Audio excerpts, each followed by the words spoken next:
New York's finest took time out of their busy schedules on Alabama weekend here at Saratoga Racecourse. We had the training colony. It looked like the entire trainers colony signing autographs for a $10 donation to the Lustgarten Foundation. Jenna Antonucci. There you go. Kieran McLaughlin. Did you see Tom Morley? I did. We have Maggie Wolfendale. There's your spoiler, your little teaser. No Richard Migliore tonight. Meg a little under the weather, but we went up in class. We're glad Maggie's with us here on this edition of Saratoga Insider. And all kidding aside, great to have the Lustgarten Foundation here today. We think of Dominic Galusio because they are the charity for pancreatic cancer. Yeah, that they are. And obviously, it was seen today how much Dominic was loved with all the trainers coming out to give autographs, a great cause that will keep Dominic's memory alive. And purple saddle towels and purple armbands in the first race today with the jockeys and the horses as we settle in on day number 27. It was perfect regarding the weather, idyllic conditions in upstate New York, and the day for many of us began basically at around 11 a.m. or so when a horse by the name of American Pharoah was breezing 7 furlongs out at Del Mar, and it was owner Ahmed Zayed who took to Twitter moments after the work was completed with the slogan, Saratoga, here we come. How do you like that? And he didn't include the hashtag Saratoga, which blazed across Twitter thereafter. Yes, they're great. The Zayeds are great communicators as far as with the fans, and they go to Twitter a lot. We get a lot of information from Twitter these days, but we're checking out his workout as of this morning here, and look how far off the rail he is. That's what you do when you have a good horse.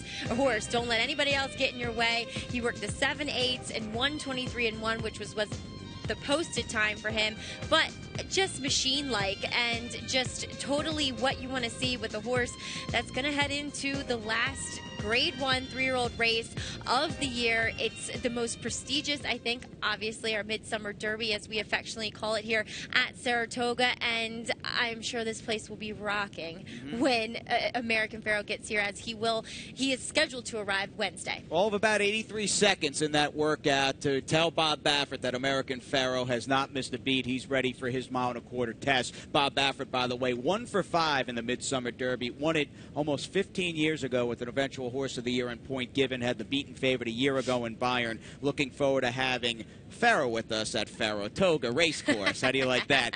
Now, the competition, there were 16 nominations to this coming Saturday's Grade 1 $1.6 million Travers, now with the purse increase because Pharoah is running. And one of those horses, Upstart, has put together a pretty nice campaign, but I believe Rick Blewitt is kind of on the fence as to whether he will run or not. Yes, that's the vibe I got from him, as we will check out what he said. But, you know, you got to be in it to win it, and I'm sure that some of these other connections are thinking just that. Yes, they respect American Pharoah, and Rick Blewitt is one of those guys. And let's see what Rick had to say alongside Maggie. Trainer Rick Blewitt, Upstart, promising 3-year-old, third last time behind Triple Crown winner American Pharoah, and he worked yesterday, 59 flat. Nice work over the main track here, Rick. What did you think of it, and how's he doing so far? It was a spectacular work. I mean, he galloped out another, 12 and cooled out great. Was good this morning. And so he's basically showing he's back to where we want him, and now we just have to decide if we want to hook American Pharoah again. Yeah, exactly. What are your feelings about him coming now to the Travers? It's confirmed now. Well, it's confirmed when he gets off the plane, and we're a long way from there. We'll probably enter either really tomorrow and draw his Tuesday night before he gets on the plane, and we'd feel pretty stupid not entering and have him not get on the plane. A lot of things happened between, a couple of years ago we had Funnyside and Empire make a scratch hours after entry time, so I'm reluctant to run against him. 3 weeks after the Travers is $1 million race at Parks that we might be favored for. So it's tough to pass those opportunities. On the other hand, I'd love to run here. Upstart loves this racetrack, trains well, it's his home. Won 2 races here last year. So there's a real, tug of war going on. But right now, not facing American Pharoah, probably is winning. I'm sure a lot of people share that same sentiment. Rick, thank you, and good luck with Upstart. Thanks a lot. So Upstart, the New York bred, 2 for 2. I forgot how good he was last year on this main track as a juvenile for Rick Violet. He was very good, and it was good to see him get back to what he kind of promised to be, I think, last time out in the Haskell, finishing third, coming off that disappointment in the Derby and the layoff.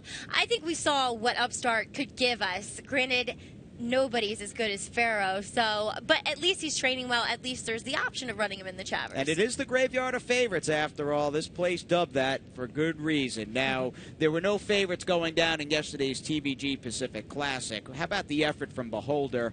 I mean, this was jaw-dropping. I watched it out at dinner with a few horse player friends of mine. We all gathered around my iPhone, had the Nairo.com streaming, and everybody, when she made that move at around the 3/8 pole with Gary Stevens, we all erupted. This was just an awesome effort.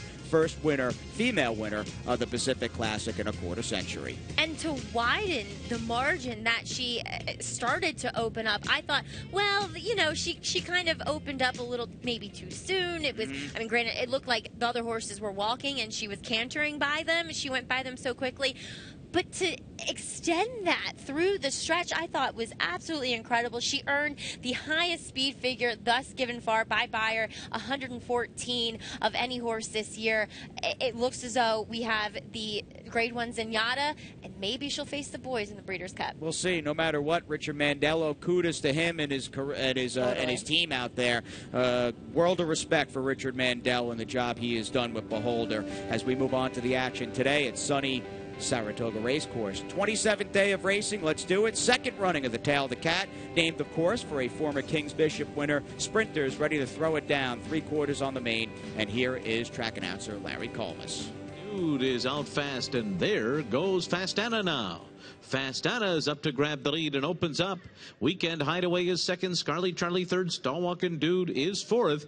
AP Indian, no speed from AP Indian today. He's down on the inside, 5 lengths off the lead. And then it's Loki's Vengeance and Katron, 22 and 2 the opening quarter mile. So Fastana alone on the lead as they round the far turn. Channing Hill and Fastana by 1.5 lengths. And now Stalwalking Dude is moving up alongside of Scarlet Charlie while Weekend Hideaway rides the rail. AP Indians under a ride to the inside of Loki's Vengeance. Katron is last of them all, and they're at the top of the stretch. And here's Stalwalking Dude on the far outside, and Weekend Hideaway coming up the rail. Tight quarters there, though, and fighting on is Fastana toward the inside. Scarlet Charlie's in the mix, too. 1 furlong to go. Stalwalking Dude, Scarlet Charlie, and Fastana on the inside. Weekend Hideaway, they're coming down to the line. Stalwalking Dude, Scarlet Charlie, Fastana. It is Stalwalking Dude. And a photo with Scarlet Charlie and Fastana. As good a horse race you would hope to see late in the card, race number 10. Noses up and down with 3 of them across the wire. And all 3 of these horses ran tremendously, I think, here, Jay. Fastana did all the dirty work down on the rail, had to go to the lead. Scarlet Charlie, a bit of a long shot, putting in a super game effort between horses, really kind of just almost lost the bob. And Stalwalking Dude, a former claimer for Jacobson. How good has this horse been this year? I mean, he's really put together a really, really good 2015 campaign. He's banked over $500,000 since Jacobson claimed him for $16,000. And here is Mr. Jacobson alongside our own Eric Donovan. Here with winning trainer David Jacobson. David, take me through the early parts of the race. Looks like there was some bumping going on. You guys are clear of that. How much did that help? Oh, that was, it's definitely helpful. The one horse, Fastana, seemed to get a bad start. Irad broke on top. Yeah, he let some of the horses go on a little bit, but he had a good hold the whole way. Feeling pretty confident around the turn there? Oh, yeah. With Irad, the way he was sitting on him, you got to feel pretty good. Source has been a good fighter for you. I mean, it's got to be extra special to own and train one when you win a stake up here at Saratoga. Win any race at Saratoga is very special. Anything on the radar for him? We do race by race. We'll take a look, and hopefully maybe we'll get another race into him up here. Probably, be at Belmont. Okay, great. Thanks a lot, David. Eric, thank you.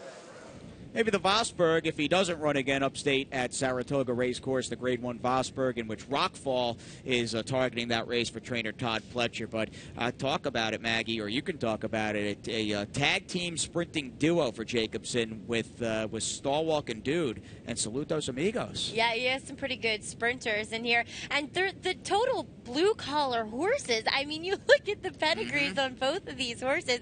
Stalwalk and Dude by City Place, and Saludos Amigos by Salute the Sarge. So, yeah, they're not your boutique kind of stallions, and he does very well with them. And I admire the work that he's done with this horse. You got to take off your hat to Jacobson and the crew with these older geldings, especially with the sprinters. He just gets them good, and they hit a peak, and they just don't stop. We move on. We won't stop. We've got 2-year-old fillies on the turf from a recent 32-race veteran down to a bunch of first-time starters on the turf going long. Larry Colmus, Sunday's second race on the Mellon. Off. Ms. Tutu was slow to get going. A good start for breakfast time. And there goes La Cuesta with early speed as the field moves into the turn. Rebel and Tin Type Gal are up and on the pace as well. And then comes Amazing Charisma toward the inside, followed by Breakfast Time, and alongside is Crystal Wave. Then it's Causeway Cutie, Priced to Perfection, and slow starting Ms. Tutu trails the field early as they head onto the backstretch with Rebel in front by a length over La Cuesta. And these two complete a 24 and 4 opening quarter mile as they head up the backstretch, and now they're a half length apart. Tin Type Gal is third, 2 lengths off of them, and then Breakfast Time, and these two get closer now. Crystal Wave is in 5th, 3 lengths off the lead. Then Amazing Charisma, Priced to Perfection. Outside of them, Causeway Cutie with 6 lengths to gain, and the trailer is still Ms. Tutu. 49 and 1 was the first half mile. And it's Rebel and Junior Alvarado in front as they race for the far turn. A half length on top of La Cuesta, second. Tin Type Gal third to the inside. Then Breakfast Time, Crystal Wave on the outside. Priced to Perfection is picking up her stride now. She's got 3 lengths to make up, has to go around horses. Ms. Tutu is out of last, and then it's Amazing Charisma and Causeway Cutie. 3/4 went in 1:14 flat. They're coming to the top of the stretch, and La Cuesta rallies up on the outside to take the lead. It's La Cuesta now in front. Priced to Perfection on the far outside is coming. Rebel keeps on battling for the rail. Tin Type Gal is there, and then Breakfast Time and Crystal Wave. And it is Rebel who just keeps on battling inside of Tin Type Gal. Tin Type Gal, Rebel, Tin Type Gal gets up to win over Rebel, then Priced to Perfection and Breakfast Time.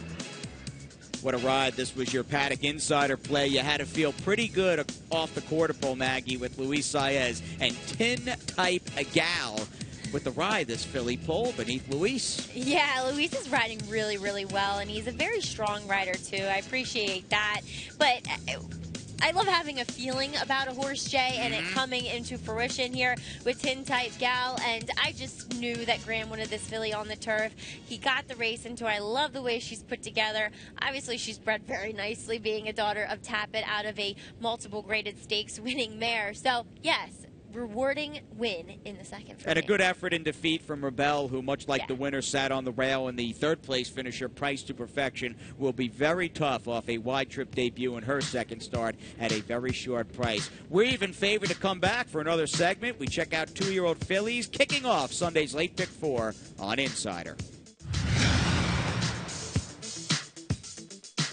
The new Parks Fall Festival will double purses for each of its 32 live racing days. What an opportunity for Pennsylvania breds. In an open maiden special, PA breds will run for over $100,000. So be there at Parks in the fall. Hello, I'm Brian Sanfratello. Last year, we paid $33 million to PA breds in the form of breeder awards, owner bonuses, and restricted race purses.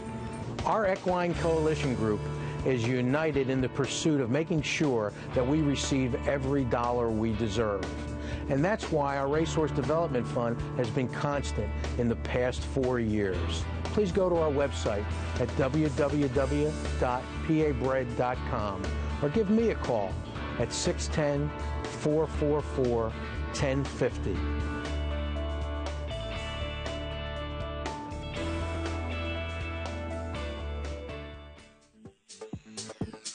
back to the spa. We have 13 full cards remaining, or make that 14 full cards. And we are certainly excited about American Pharoah coming to Saratoga this coming Saturday, August 29th. It's going to be awesome having a Triple Crown champion in the Midsummer Derby. 50,000 attendance. That'll be the cap, and general admission tickets are sold out. But we do want to keep in mind, whether you're with us on track or playing off track, there's plenty of ways to be involved in Travers Day 146. 400K guaranteed pick five, begins with the first race at 11:45. $250,000 in that guaranteed pick 6 kicks off with race 6, and the $1 million guaranteed pick 4 that'll culminate with the Travers. I would imagine a lot of people will be singling American Pharoah as Jason and Maggie rejoin you here on Saratoga Insider. We had the girls coming up in race number 8. What'd you think of Shake of Shakes, though, with the 2-year-old colt yesterday? I was really impressed with him, Jay. I was also really impressed with his sales workout there at Timonium. I just love the way he got over the ground. He was a bit green here in the paddock, but he looked really ready, and boy, was he ever on the track. Very quick. Wesley has to be excited with this one. Hopefully, you know, we'll see him maybe in the Hopeful. That's a little bit of a quick turnaround, but Champagne looks to be on the horizon. All right, let's move on. We'll see what the girls did on the day number 27. It's time for race number 8 as we start the late pick 4.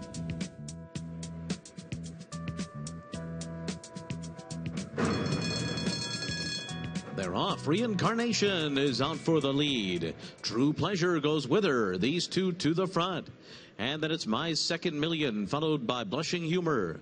In between horses moving up comes Lady Constance up the backstretch. Then First Salute to the outside. Benepista down toward the rail in width. Break of another 2 back to the entry mates of Fellini and Libretta. And now they're moving into the far turn. 22 and 1 was the opening quarter mile. Reincarnation the leader by a neck. Blushing Humor on the outside is second. First Salute just to the outside of them, running in third midway on the far turn. Width goes up on the outside, moving 4 wide into fourth. And then comes True Pleasure on the inside. Farther out, Libretta trying to put in a run, and they're coming to the top of the stretch. And it is Reincarnation. On the outside, Width comes on. First Salute between those two. Libretta to the outside. True Pleasure late on the scene as well, but it's Width. Width comes past the 16th pole with a 2.5 length lead, and it's expanding down to the wire. Width runs away. True Pleasure was second, and then came Libretta and First Salute. Very good effort first time out from Width. Claiborne homebred, who was just very professional. Christoph, come on. That's what I thought. She didn't get away that alertly either here, Jay, and she just made her way through the field and drew off to a pretty commanding margin of victory here. And, I mean, she has a pedigree to be nice, a sister to Size, and yeah, Width looks to be a nice one for Christoph. Daughter of Blame. We'll see who goes where, dropping out of race 8. I think it could be pretty live. It looked like a loaded race from a first-time starter perspective. And Width, I would say, bound for stakes for Claiborne and Christoph. Jose Ortiz, by the way, your winning rider. The exhilarating 8, including the pick 6 carryover. About 600K, a little over that up for grabs in the Sunday pick 6. And here's what shook out with Larry C. And Family of Roses continues to gain on the far outside up into third, but still work to do. It is Perfect Freud trying to hold on to this lead.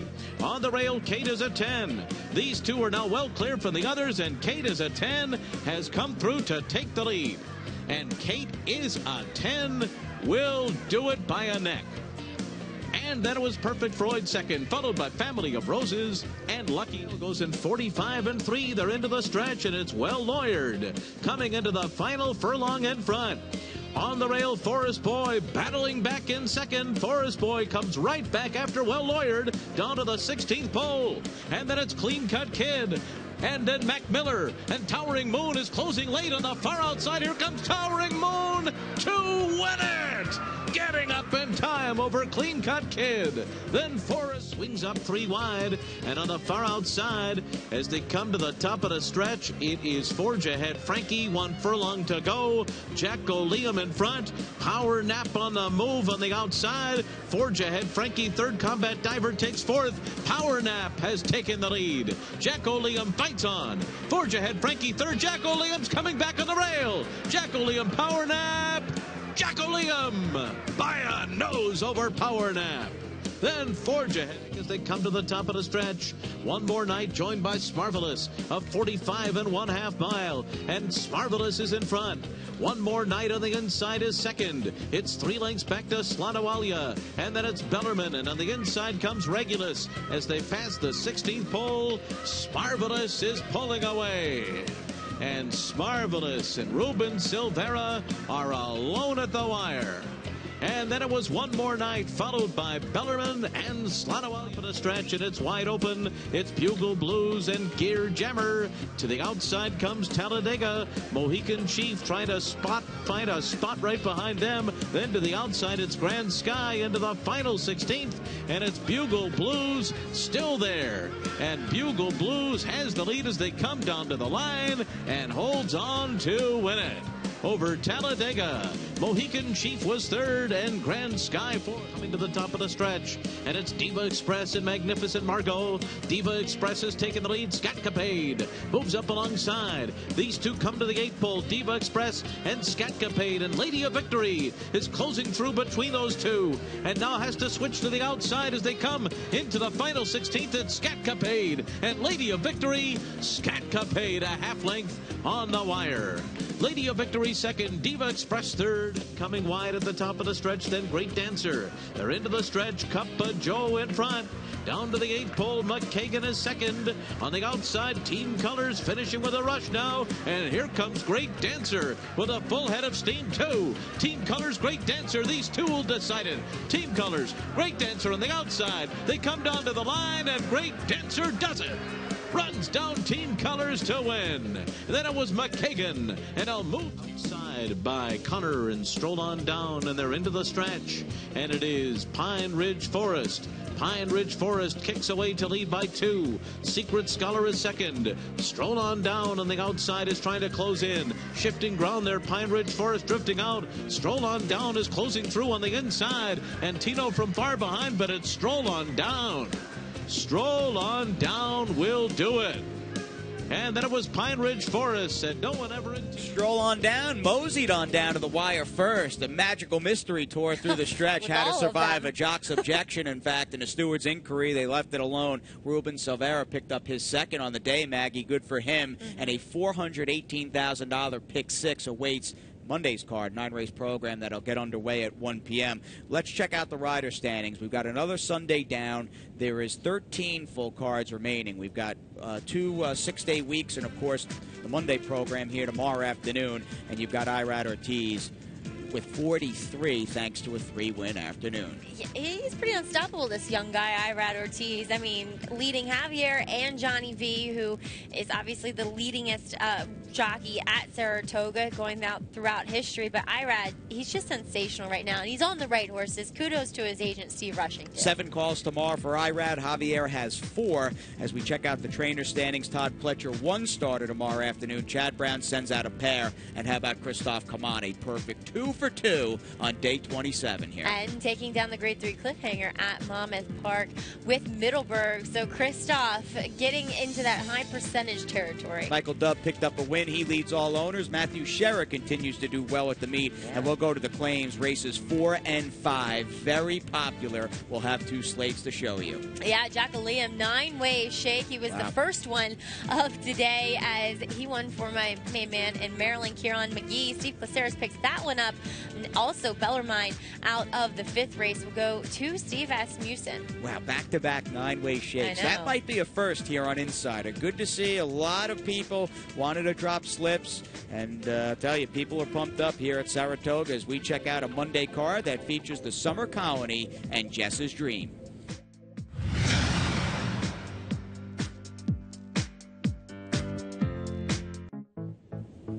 Here we go, home stretch on the show, much like 'Tis So Sweet and her prep for tomorrow's featured 8th race, the Summer Colony. Good-looking return for Bill Mott. Yeah, really, dating back to nearly a 13-month layoff for this filly. I thought this was an excellent effort. Junior did ask her a lot, despite her winning by 6.5 lengths here. Does she regress off this effort? That's always the question. I think she fires another good one. She's well posted. Here's her chief rival in the 3, Catch My Drift. I've never liked this filly, I'll be honest honest with you. She's never won in Florida. She's never won in New York. Where am I? But she was flattered by Hot Stones coming back and winning the Saratoga Do. Montana native for Christoph Kaman, who had a perfect 2-for-2 day here at the Spa, won the cliffhanger down on the Jersey Shore. She comes out of a third-place finish at Monmouth. And we're watching her race when Ken McPeak still trained her. But yeah, she's a consistent type. She's done well up here at Saratoga. She's done well at the distance. You'll probably get a decent price on her because she's just not quite that winning type. She doesn't have those kind of sexy PPs as some of the others like Tis So Sweet. And a sexy pedigree with Samantha Nicole. She is the full 4-year-old sister to Rachel Alexandra. Does she continue her winning ways for Kieran? She looks pretty slow on paper compared to some of these in here. She wasn't able to get by the long layoff with Tis So Sweet last time, but it does seem as though she's getting a bit better. All right, Samantha Nicole on a day Jess's dream. The curling Rachel Alexandra baby will make his debut in race number 6. More on that in a few seconds. Let's send it over to Andy and see who he likes on Monday's big card. Thanks a lot, guys. Well, I'm going to take a look at the third race on Monday. I like the 4 Full of Sugar. I've liked her before, but what I really like about her in this race is she's turning back in distance. I can't resist the turn back, and I think she's a talented horse who might have just been in some tougher spots. This looks like the right spot for me. She can lay close, perhaps, to the speed of the 5 Regents House, and I think Full of Sugar, who should be a fair enough price in here, can get the job done in our third race on Monday as we go to Maggie.